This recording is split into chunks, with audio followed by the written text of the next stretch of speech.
Olá, turma. Vamos dar continuidade então à nossa conversa sobre o capítulo 3, tá? Diáspora africana. Então, como eu estava falando para vocês, né, no vídeo anterior, a sociedade, de um modo geral, as sociedades no continente africano eram muito complexas, eram muito diferentes, certo?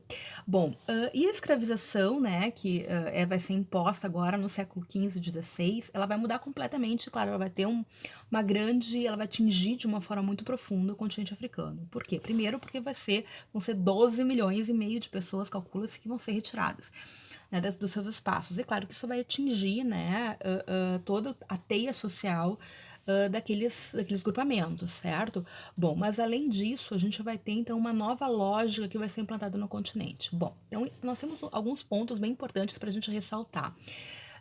Nós temos, enfim, uma série de espaços e, enfim, livros, ou sei lá, como chamar isso, que acabam dando uma ideia errada do que acontecia muitas vezes no continente africano. Então, muitas pessoas que querem descaracterizar ou querem dizer que as coisas não são bem assim, enfim, querem minimizar a importância dessa situação que a gente está conversando hoje, colocam que o continente africano já tinha escravização no continente africano. Gente, assim, ó, de fato, a escravização, ela era praticada por alguns grupos, mas de uma forma completamente diferente da lógica que vai ser implantada neste período. A escravização que havia no continente africano, quando havia, então, como eu falei para vocês, não eram todos os grupos, não todas as tribos, ela era muito semelhante àquela escravização que havia lá na antiguidade, que eu falei para vocês, ou, quer dizer, eu falei não, né, mas enfim, quem trabalhou com vocês no primeiro ano, falou para vocês na Grécia, em Roma, ou seja, era uma escravização geralmente por guerra, né? Ou seja, tribos rivais, grupos rivais entravam em guerra, o grupo vencedor tinha o direito muitas vezes de então escravizar aquele grupo, né, que foi derrotado, né? Então, e inclusive não havia grandes separações. Muitas vezes a pessoa trabalhava junto com o seu dono, digamos assim, com o seu proprietário.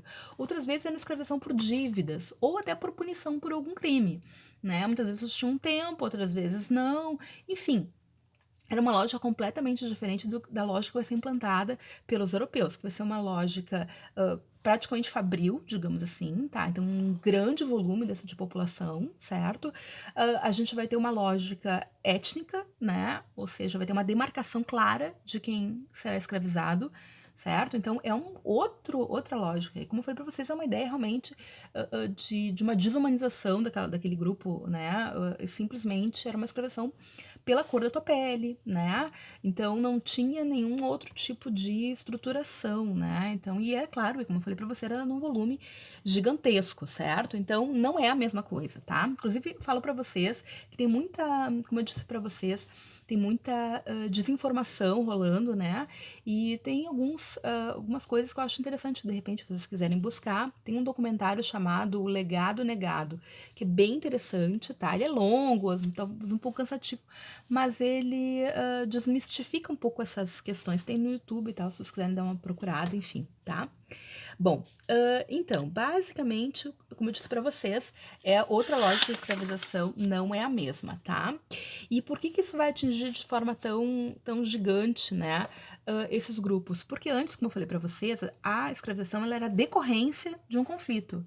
E agora, da forma como os europeus vão implantar, ou seja, eles vão criar, né, grupos, eles vão incentivar a rivalidade entre grupos. Eles vão, digamos assim, aliciar alguns grupos, né, para que estes grupos escravizem outros. Ou seja, bom, vocês aqui, né, a gente não, enfim, a gente faz um pacto aqui, vocês vão, né, entram, né, no continente, enfim, e vocês vão captar escravos para nós.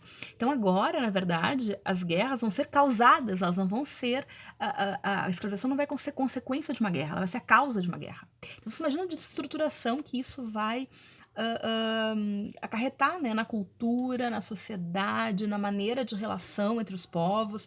Então, vai ser implantado isso, tá, pessoas? Então, em grande medida, algumas tribos, alguns grupos vão se especializar em apresar outros grupos para vender, trocar, enfim, com os europeus por algum produto que lhe interessasse, certo? Então, essa lógica também será implantada pelos europeus, principalmente portugueses e ingleses, que são os principais traficantes de pessoas escravizadas, tá?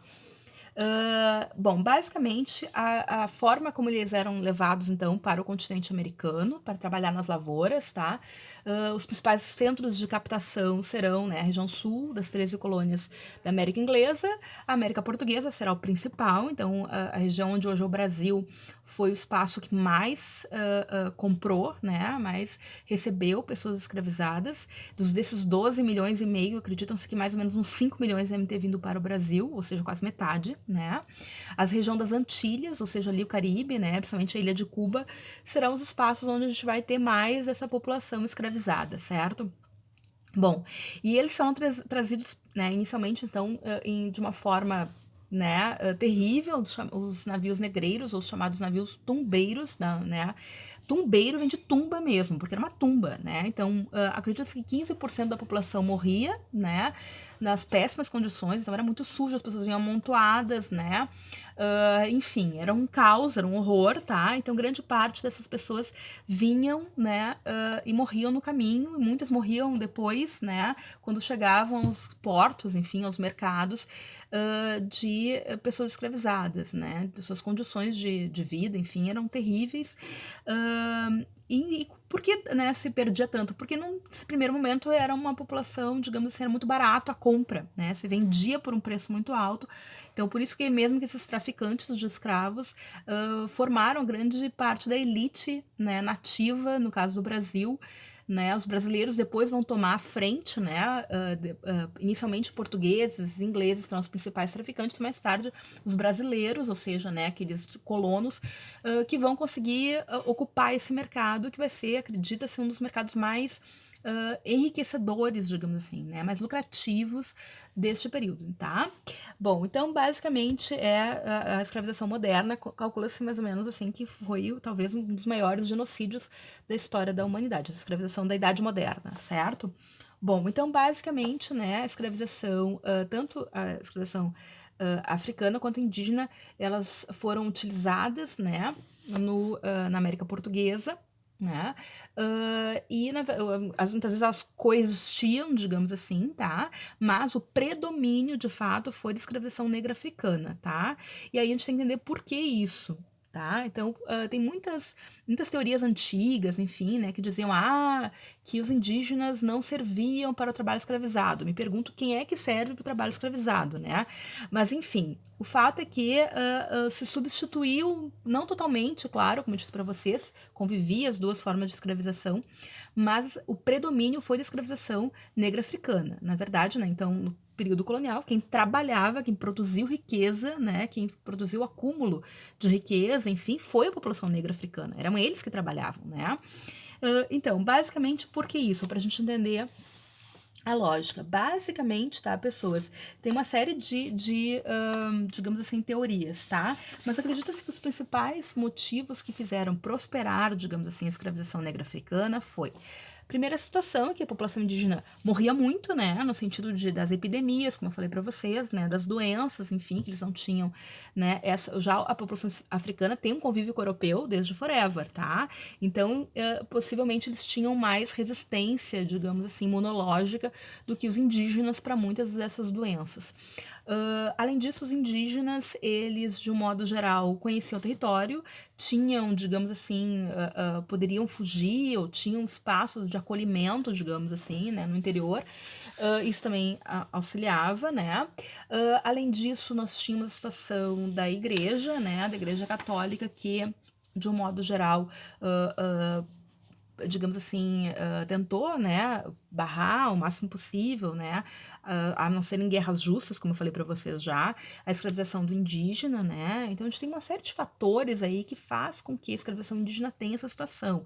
Agora, a escravização negra africana, além de ter né, ok, digamos assim, no sentido religioso, digamos, tá, da igreja, de um modo geral, não se ter posicionado tão fortemente contra, né, não ter se colocado contra, até porque, como eu disse para vocês, a população africana já tinha esse contato e já era considerado, digamos assim, entre aspas, perdida, digamos assim, no sentido da sua alma, né, os indígenas seriam mais fáceis de catequizar na visão Além disso, eles não conheciam o território, né? Eram grupos muitas vezes misturados, então vinham para cá, como eu falei para vocês. Achantes, vinham grupos da região de Mina, né, da Guiné, né, da Costa da Mina, Costa do Marfim, na região Bantu, né, dos Iorubás. Então, isso era inclusive intencional. Grande parte dos proprietários, né, dos compradores, queriam mesmo essa mistura, exatamente para dificultar com que eles se articulassem, né, e que eles, então, enfim, fizessem essa situação. Mas tem um motivo principal. O motivo principal era o lucro, porque o tráfico negreiro era muito lucrativo, muito lucrativo. O comércio de almas, como eles diziam, dava muita grana e por isso mesmo prosperou. Tinha muita gente interessada em que ele continuasse, digamos assim, tá? Próximo vídeo nós encerramos esse capítulo, tá bom? Bons estudos, bom descanso, tá? E fiquem bem.